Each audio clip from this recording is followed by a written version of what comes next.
Well, I'd venture to say we all know someone who's made a career move since the pandemic started. In fact, you might know more than a few people who have left their jobs because a record 4.5 million people quit their jobs just ahead of the holidays.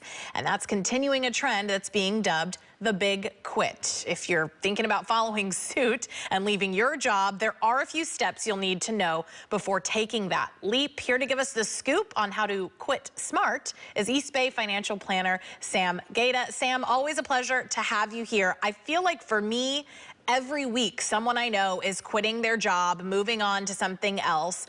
Talk to me first about the main reasons that this is happening at such a large scale.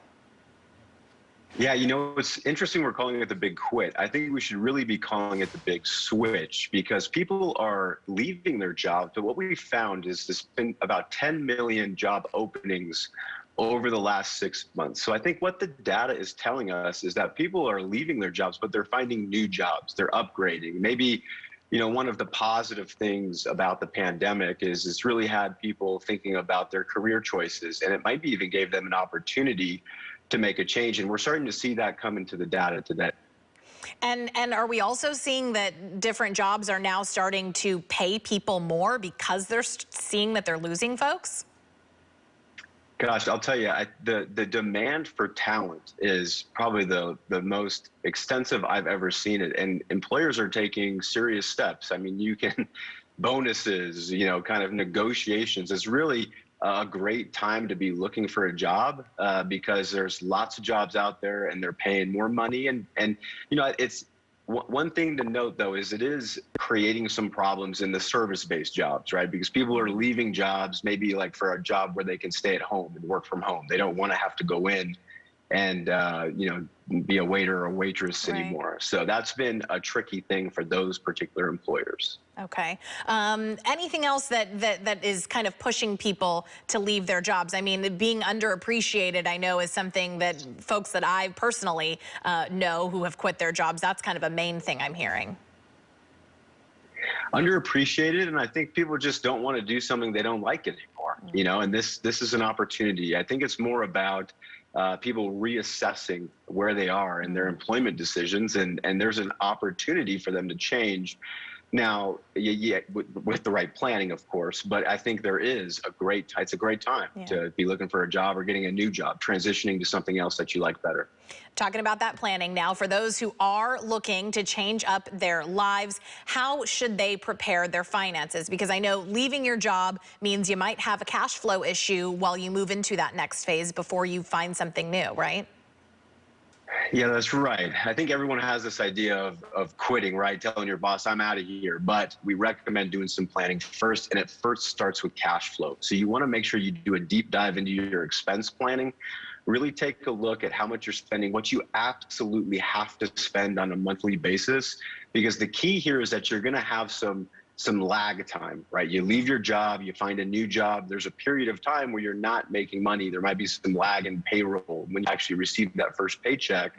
So you want to have a really, really good idea on income and expenses. And that really leads into the second idea of emergency savings. You want to build your emergency savings up to at least fund to where you think you're going to need to fund your expenses without having a job, 3 to 6 months, but maybe even more, depending on the type of job you're looking for. When it comes to that emergency savings thing, that's something we should do no matter what, right? How much should you be putting into your emergency savings on, say, a monthly basis? Yeah, it's more about total amount. So we look at it more about monthly expenses. So what are your total fixed and discretionary monthly expenses? 3 to 6 months of expenses saved in a savings account, like meaning readily available cash, is a good place to start. Now, if you're thinking about leaving your job, you want to up that, right? Because you could have an emergency and you could also be right in the middle of transitioning to a new job, and that can create some problems. So you really want to think about that and maybe even build that up as fast as you can if you're, going to plan on quitting. Retirement schedule. Talk to me about that. What you need to know before you quit your job when it comes to if you're obviously already planning for retirement. Yeah, this is actually one of the biggest things we've seen, big problems we've seen with people quitting their jobs in the office. I mean, people come in and ask us this question all the time. And what it is around profit sharing stock options, restricted stock units, right? If you have any stock-based or vesting-based employee benefit package where part of your retirement plan is you might get a share of profit at the end of the year, well, most of that is subject to a vesting schedule. So you want to dig into your vesting schedule and make sure that you're not quitting like right before your employment anniversary, where you could have gotten another vesting period completed. That could result in tons of money, 20%, 40% more dollars in your retirement savings if you just waited a few more weeks to your anniversary date. Good to know. Good to know. And finally, not taking on any more debt. Yeah, this is the tricky one. I think if you try to plan, you don't save enough, you have to take on more debt. It's kind of that worst case scenario. We try to avoid that at all costs.